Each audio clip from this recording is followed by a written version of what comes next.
Questionable sideline jobs, long stays in the Caribbean, threats of voting. The British House of Commons is shaken by a corruption affair that could become a problem for Boris Johnson, and I'm not getting tired about talking about it. Politicians like to make headlines, but not Sir Lindsay Hoyle. He's the Speaker of the House of Commons. His word is law, which is why he takes great care to express himself objectively and not to a point. So it's remarkable when he says to the TV cameras, "Last week was a very dark week for Parliament. I never want another week like this." Last week began what is now threatening to develop into the biggest problem in Boris Johnson's tenure.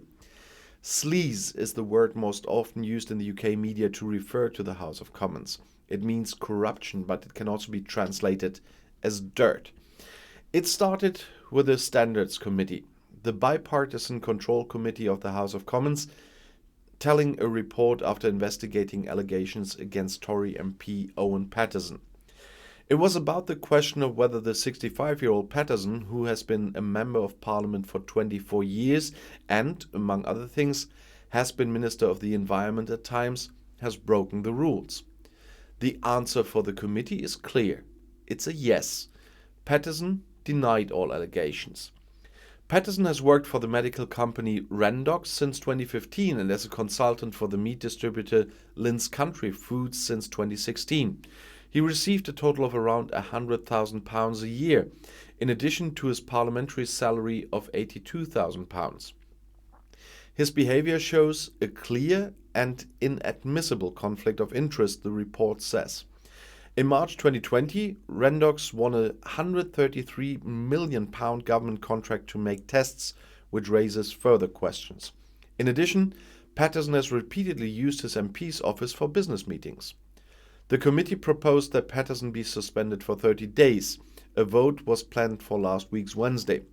On that Wednesday morning, however, it became known that Prime Minister Johnson and his followers had been trying for days to get a vote on the revision of the committee before a possible decision on the proposal.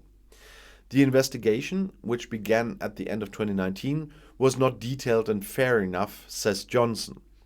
The final report is 173 pages long. The written statements of 17 witnesses were taken into account. For years, there have been considerations to reform the committee, for example, to fill it with neutral people from outside the lower house. But just at the moment when a long-serving and loyal Tory MP is badly damaged by a report by the committee, to reorganize the committee itself. That is quite a considerable timing. And Johnson's vote narrowly went through, so the suspension vote was withdrawn. The public criticism was immediately massive, and even the more loyal newspapers passed devastating judgments.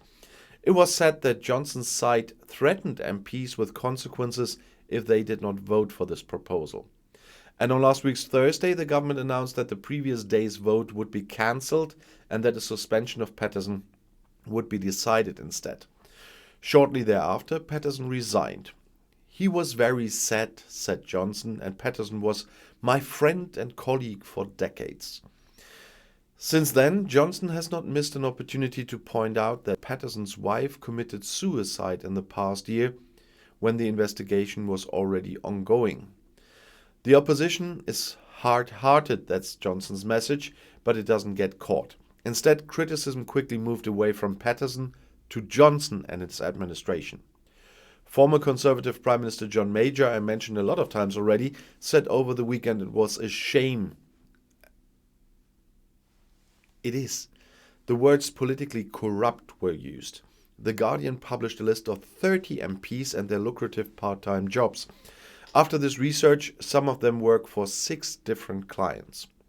On Monday, the House of Commons convened a debate on all of this, with more than 3 hours of discussion.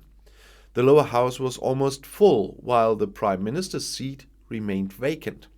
Johnson preferred to go to hospital for a visit, nothing serious, rather than face the debate, which is why he was called cowardly and irresponsible by the opposition.